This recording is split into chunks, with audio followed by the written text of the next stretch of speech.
Following the undignified resignation of IMF chief Dominique Strauss-Kahn, lobbying has intensified between European countries and emerging ones for a new managing director. Frontrunner France's Christine Lagarde has now flown to Brazil to garner support. For his take on the developments, I spoke with David Daly, the ambassador and head of the European Union delegation to Australia. David Daly, welcome to the programme. Very nice to be here. Well, it's been called the Charm Offensive, with Christine Lagarde now off to Brazil to try and convince the Brazilians to vote for her. And on the other hand, we've got, Mexico's central bank governor there as well, who's also vying for the position. What do the Europeans make of all this? Well, I think that Europe is united behind Christine Lagarde, who is an excellent candidate. And I think we wish her well in the process, and we hope that the best person wins coming through the process.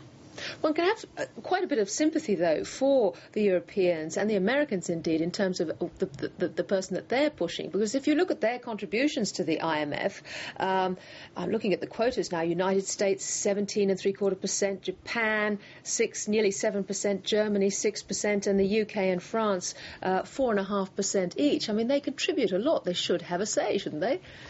Well, this is true. The contributions speak for themselves. At the same time, I think there has been a debate on this issue, the question of the other countries in the world, particularly the emergent countries. There has been a debate about this, I think, in the G20 context, where we foresee slight changes in these shares over time. Yeah. There's a lot of talk about reform of the IMF.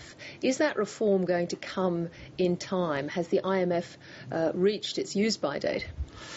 Well, the IMF has certainly not reached its use-by date. I think this is evident, and it's certainly very evident in Europe, where we appreciate the role of the IMF very much. I mean, this is what Christine Lagarde is saying in Brazil, that she will now drive these reforms. But there are some countries, like I gather China, is not interested in the IMF at all, and that, I believe, goes back to Suharto and the IMF's treatment of Indonesia back then, and of course the American responsible for all that was Tim Geithner, and apparently the Chinese haven't forgotten that either.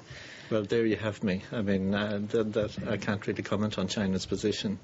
All reform is difficult, and it needs an engagement from all sides. So, behind all this, of course, is the G8 and the G20, and we're hearing more and more voices about the more relevant body for all things in terms of world politics, world economics, being the G20 rather than the G8.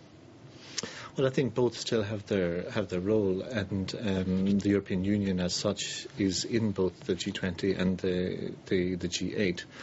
But we're very, very strong supporters of the G20 because, of course, it has a wider range of countries in it. Having said that... And indeed those that are becoming more and more influential. Yes, but having said that, the G20 is... its power comes from what it can do. And we need to see that it actually proceeds to do the things that we hope it can do. It has to deliver. And what, finally, are your hopes for what the IMF will be able to do in the coming weeks, with Greece in particular?